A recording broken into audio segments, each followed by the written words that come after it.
అయితే మాలతి గారు ఇప్పుడు ఫాల్స్ కేసెస్ కూడా చాలా ఎక్కువైపోయాయి. గృహహింస కేసులు ఇందాక మీరు అన్నట్టు భార్యలు అబద్ధపు కేసులు ఎక్కువ పెడుతున్నారు.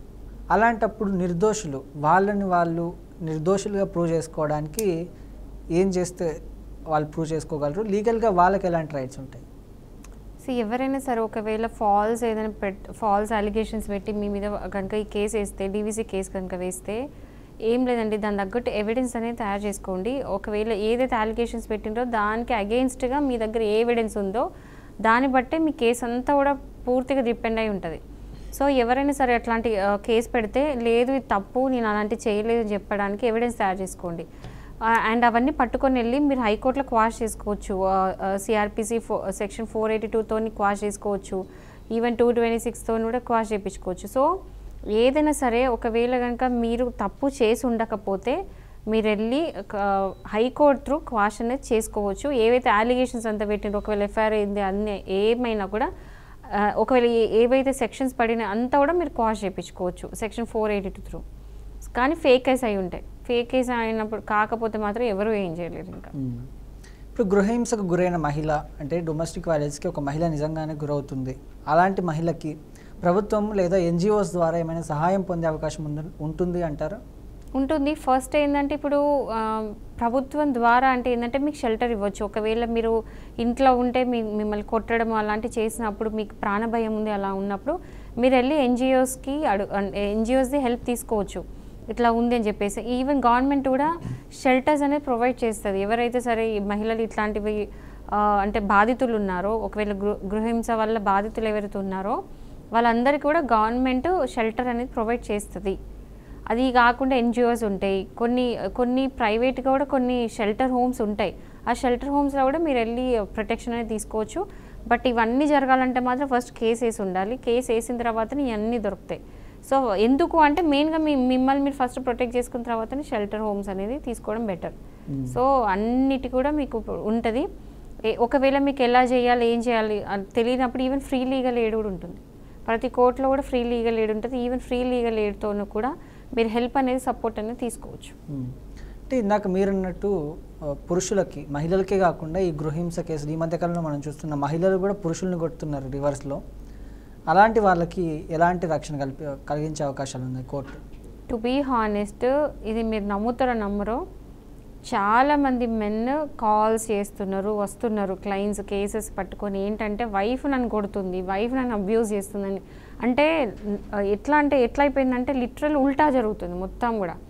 మెన్ అంటే హస్బెండ్సే ఎక్కువ ఫేస్ చేస్తున్నారు. డైలీ కనీసం ఫుడ్ కూడా పెట్టడం, ఇంటికి వెళ్తే కనీసం తిండి కూడా పెట్టారు. డబ్బులు ఇస్తేనే తిండి పెడతా, ఫస్ట్ రాగానే శాలరీ లాక్కోవడం, ఇలాంటివి చేస్తూ ఉన్నారు. అది కాకుండా కొట్టడం ఇవన్నీ చేస్తున్నప్పుడు వాళ్ళు ఏం చేయలేరు, హస్బెండ్స్ బయటకు వచ్చి చెప్పుకోలేరు. బట్ అట్లాంటి కేసెస్ ఉన్నప్పుడు ఈవెన్ మెన్ కూడా డీవీసీ వేసుకోవచ్చు. అంటే ముందు ఒక 5 years 6 years బ్యాక్ వరకు ఓన్లీ ఉమెన్కే ఇది ఉండేది. బట్ ఇప్పుడు ఏంటంటే మెన్ కూడా ఉంటుంది. ఎందుకంటే అట్లాంటి కేసెస్ పెరుగుతున్నాయి యాక్చువల్గా. అండ్ మెన్ బయటకు వచ్చి కంప్లైంట్ కూడా చేస్తున్నారు. ముందు కంప్లైంట్ చేయడానికి సిగ్గుపడేవాళ్ళు, ముందు కూడా ఉండేదేమో తెలీదు. బట్ ముందుకి ఇప్పుడు వచ్చి హస్బెండ్స్ వచ్చి అట్లీస్ట్ కేసెస్ అనేవి ఫైల్ చేస్తున్నారు. సో వాళ్ళందరూ కూడా ఈ డీవీసీ అనేది అప్లై అవుతుంది. సో ఎవరైనా సరే ఒకవేళ హస్బెండ్స్ ఇట్లాంటి ప్రాబ్లం ఫేస్ చేస్తే సిగ్గుపడకుండా, అదేదో షేమ్లా ఫీల్ కాకుండా వచ్చి కేసు పెట్టండి. ఎందుకంటే అది ఎన్ని రోజులను భరిస్తారు, మీ మెంటల్ పీస్ అంతా కూడా ఖరాబ్ అయిపోతుంది.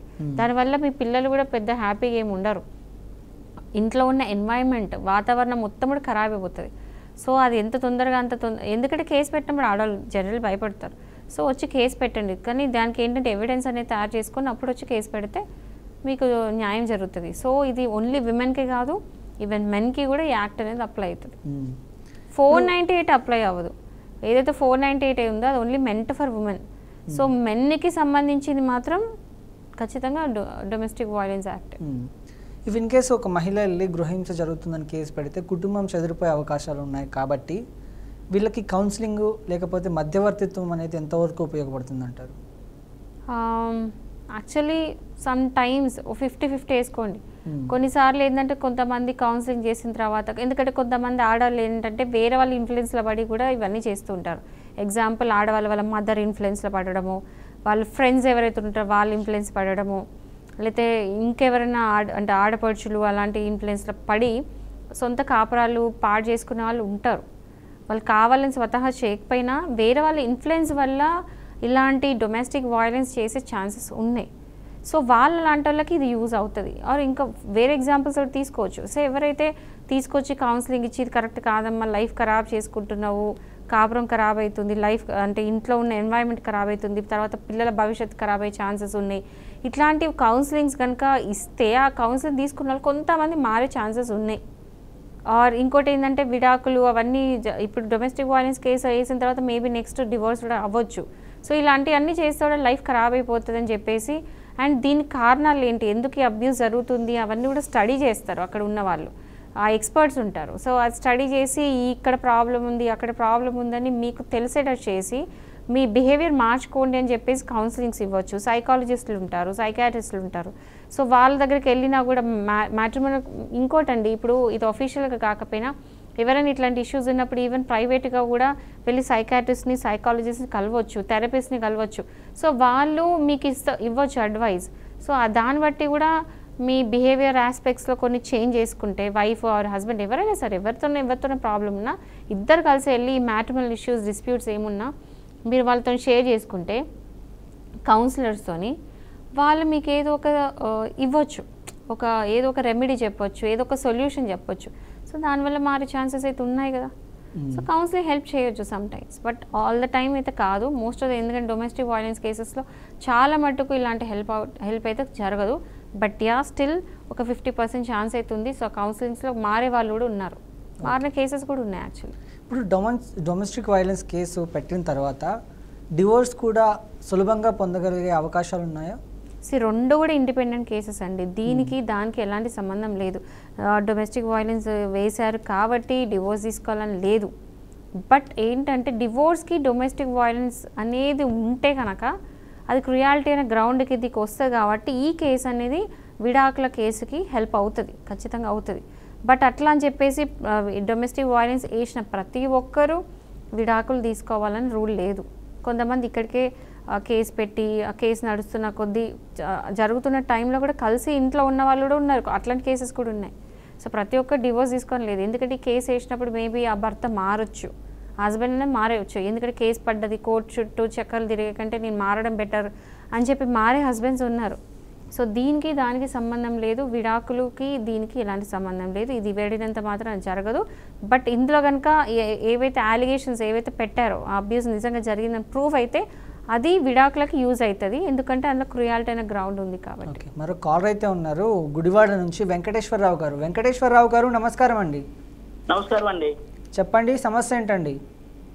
సమస్య ఏంటండి, అధికారులు తప్పు చేసి నా మీద కేసులు పెడితే కేసులు కొట్టేశారు. కానీ న్యాయం చేయడానికి న్యాయస్థానంలో ఓర్పుగా వెంటనే కరెక్ట్ గా పనిచేయట్లేదు సార్. నా యొక్క సమస్యను మీ ద్వారా వస్తాను, చేపిద్దామని చెప్పారు. హలో చెప్పండి. నేను కోరేది ఒకటే సార్, నిజంగా చట్ట వ్యతిరేకంగా ఉంటే నా మీద చర్య తీసుకోమంటున్నా, లేదు ఎవరైతే తీసుకున్నారో చట్ట వ్యతిరేకంగా వాళ్ళ మీద చర్య తీసుకోమంటున్నా. కానీ అలా చేయట్లేదండి. 2012లో నా మీద కేసు పెట్టారు, 2014లో కొట్టేశారు నేనే వాదించుకుంటే. ఆ తర్వాత ఇంకో కేసు పెట్టారు, అది కూడా నేనే వాదించుకుంటే అది కూడా కొట్టేశారు. 2015లో పెడితే 2018లో కొట్టేశారు. ఇట్లా తప్పుడు కేసులు పెట్టే వాళ్ళకు నెంబర్లు ఇస్తున్నారు, కోర్టుకి ఆహ్వానిస్తున్నారు. నిజాయితీగా మంచి వాళ్ళని కాపాడమంటే నెంబర్లు ఇవ్వట్లా ప్రైవేట్ కేసు పెట్టుకోవడానికి. మరి పోలీసులో వాళ్ళ మీద ఎవిడెన్స్ సబ్మిట్ చేయట్లా. మరి ఎట్లా సార్ మా వాళ్ళకి నిజాయితీగా బతకాలంటే ఆ భాగ్యం లేదా మాకు? ఇప్పుడు చూడండి, ఫస్ట్ పాయింట్ నేను ఏం అడుగుదాం అనుకుంటున్నాను అంటే అసలు ఏం కేసెస్ పెట్టారు మీ మీద? వాళ్ళకు పన్ను కట్టుబడ్డామని క్రిమినల్ కేసు పెట్టారమ్మా. ఏం కేసు అండి? క్రిమినల్ కేసు 353 సెక్షన్ 309 ఒకటి పెట్టారు. Okay okay. పెట్టింది ఎవరండి? వాదిస్తున్నాను అమ్మా. పెట్టింది ఎవరు? గుడివాడ ఎంఆర్ఓ పెట్టించాడమ్మా. పెట్టిస్తే గ్రామ ఈవోను వీళ్ళు విఆర్ఓ అందరూ కలిసి పెట్టించారు. పెట్టించి నన్ను వాళ్ళ అదుపులోకి తీసుకున్నాక నా స్థలాన్ని వేరే వాళ్ళకి లీజుకి ఇచ్చారమ్మా. ఓకే. అది చట్ట విరుద్ధంగా చేశారు. నాకు నోటీస్ ఇవ్వకుండా తొలగించడం ఒకటి, ఒక గ్రామ సర్పంచ్ సంతకాన్ని చీటింగ్ చేసి వాళ్ళ పనులు కట్టుబడ్డామంటే ఆయన కోర్టుకి వాంగ్మూలం ఇచ్చారు, నేను చేయలేదు, ఈ సంతకం నాది కాదని కోర్టులో చెప్పారు. అయినప్పటికీ కూడా ఆ సంతకాన్ని చీటింగ్ చేసిన వాళ్ళ మీద చర్యలు తీసుకోవట్లా, నష్టపోయిన వాళ్ళు న్యాయం చేయట్లా, నష్టపరిహారం ఇప్పించి. మరి న్యాయస్థానాల మీద నమ్మకం, గౌరవం ఉండాలంటే వాళ్ళు ఓర్పుగా వినాలి, కరెక్ట్గా పనిచేయాలి కదా మన న్యాయమూర్తులు. అవును. అయితే నాకు ఒక డౌట్ అండి, ఇప్పుడు మీరు వాదించుకున్నారు, మీరే కేసు గెలిచినారు కదా? అవునమ్మా. మరి మళ్ళీ తిరిగి మీరు ఎందుకు కేసు వేయలేదు వాళ్ళ మీద? వాళ్ళు చేసింది ఏంటమ్మా, క్రిమినల్ కేసులు పెట్టి సివిల్ దాంట్లోకి ఎంటర్ అయ్యారమ్మా. అది కరెక్టేనమ్మా, చట్టబద్ధమా? ఇప్పుడు ఒక్కసారి అది చట్టబద్ధం కాదు, మీరు తిరిగి వాళ్ళ మీద ఎందుకు కేసు పెట్టలేదు? నేను పెట్టానమ్మా, పెడితే ఎఫ్ఐఆర్ చేయలేదు పోలీసులు. కేసు కోర్టులో కూడా ఎందుకు ఎఫ్ఐఆర్ చేయలేదు అడగట్లేదు వాళ్ళని. ఒకవేళ పోలీస్ జడ్జీలు అవునండి, ఒకవేళ పోలీస్ స్టేషన్లో కనుక కేసు తీసుకోపోతే మీరు ప్రైవేట్ కంప్లైంట్ వేయాల్సింది. నేను చెప్పేది అదేనమ్మా. ఇప్పుడు ఆ కేసు నేను చేసుకున్నాను కాబట్టి అవకాశం ఇచ్చారు. అలాగే నేను పెట్టే కేసుకి నువ్వు లాయర్ని తెచ్చుకోమంటున్నారు, లాయర్లు ఎవరు సహకరించట్లేదు నాకు గుడివాడలో. అవునమ్మా, నేను ఒకటే అడుగుతున్నానమ్మా, కోర్టు వారి సమయం వృధా అవ్వద్దు. 1, 2, 3 వాయిదాలు మీకు ఇష్టం వేసి, తప్పు అయితే నన్ను శిక్షించండి, కరెక్ట్ అయితే న్యాయం చేయండి. న్యాయ వ్యవస్థ మీద నమ్మకం, గౌరవం నాకు ఉన్నాయి. అవి పెంచుతారా లేదు వాటిని చంపేస్తారా ఆ న్యాయమూర్తులు ఇష్టం. మీ దగ్గర ప్రాపర్ ఎవిడెన్స్ ఉందా అండి ఇదన్నిటికి? ఇప్పుడు మీరు చెప్పే అలిగేషన్స్ అన్నీ కూడా మీకు సపోర్ట్ చేస్తూ మీ దగ్గర పూర్తిగా ఎవిడెన్స్లు ఉంటే వెయ్యండి కేసు, ప్రైవేట్ కంప్లైంట్ పెట్టండి. ఒకవేళ అక్కడ జరగకపోతే హైకోర్టుకి రండి. అమ్మ హైకోర్టు కూడా పెట్టానమ్మా, చీఫ్ జడ్జి గారికి పెట్టా. హైకోర్టు చీఫ్ జడ్జి గారికి రిజిస్టర్ పోస్ట్ చేస్తే ఆయన ఏం చేశారు, లీగల్ సెల్లో పంపించారు. ఆ లీగల్ సెల్లో ఏం చేశారు, మరి సరైన కోర్టులో వేసుకోండి అంటున్నారు. సరైన కోర్టు ఏదో చెప్పండి అంటే చెప్పరు. ఓకే, ఒక పని చేయండి సార్. సుప్రీం కోర్టు కూడా పెట్టానమ్మా, లోక్పాల్కి పెట్టా, లోక ఇట్టాకి పెట్టా, హెచ్ఆర్సీకి పెట్టా. ఇట్లా అసలు నేను పెట్టదంటూ లేదమ్మా, అన్ని వ్యవస్థలను పెట్టానమ్మా. అయినా న్యాయం జరగలేదు అమ్మా, అయినా న్యాయం జరగలేదు. నేను అదే నా మందికి నాకు అంత నాలాగా ఇంకెవరు బాధపడకూడదని నేను ఇట్లా అడుగుతున్నానమ్మా. ఇప్పుడు నా మీద మొన్న 8వ తారీఖు 8వ నెల 2024 అక్రమంగా వాటర్ ప్లాంట్ రన్నింగ్ చేసేస్తే నన్ను కొట్టి, మళ్ళీ నేను కొట్టాను, నా మీద కేసు పెట్టాడు. ఇది 3వసారి పెట్టాడు. పెడితే ఆడు పెట్టిన కేసులకేమో నంబర్ ఇస్తారు, కొట్టి పిలిపిస్తున్నారు. అయితే వెంకట్రావు గారు మీరు ఇన్ని చేసినా కూడా మీకు న్యాయం లభించలేదంటే మీకు ఎక్కడో లోపం ఉందండి. అంటే మీరు మీ దగ్గర ప్రాపర్ ఎవిడెన్స్ లేకపోవడమో, లేకపోతే అటు సైడ్ ఉండే వాళ్ళ ఎవిడెన్స్ బలంగా ఉండటమో, ఏదో ఒక లోపం అయితే ఉంటుంది. లేకపోతే మీకు ఎందుకు న్యాయం జరగదండి?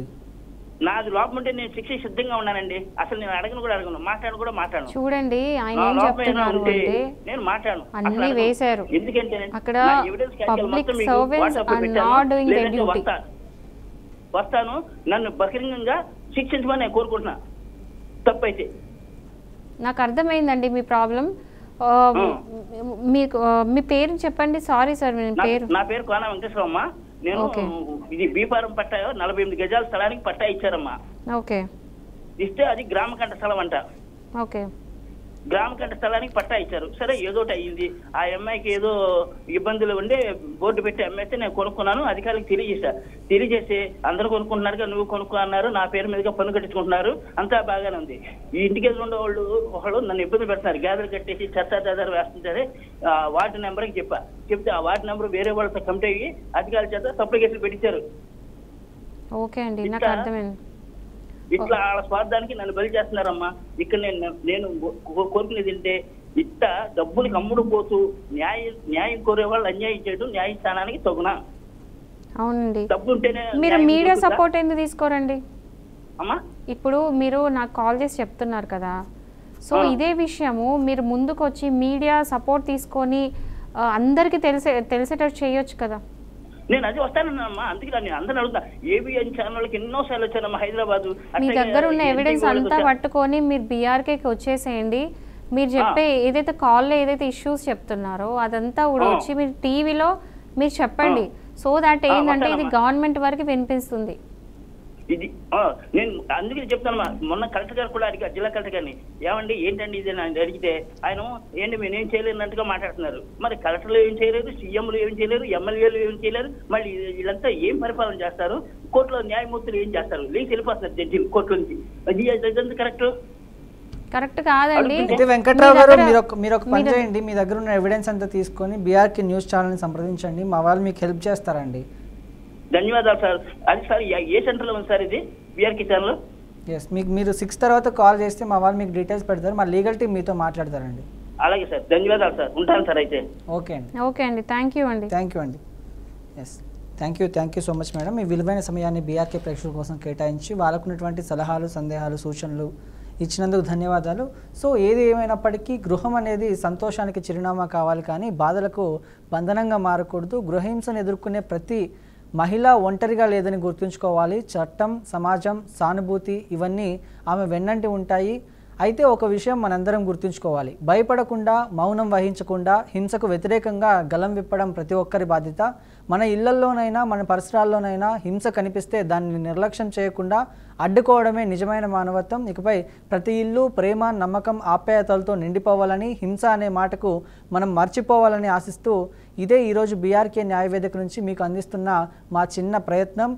తర్వాతి కార్యక్రమంలో మరో సమాజానికి ఉపయోగపడే అంశంతో మళ్ళీ కలుసుకుందాం. అంతవరకు చూస్తూనే ఉండండి బీఆర్కే న్యూస్, తెలుగోడి సత్తా.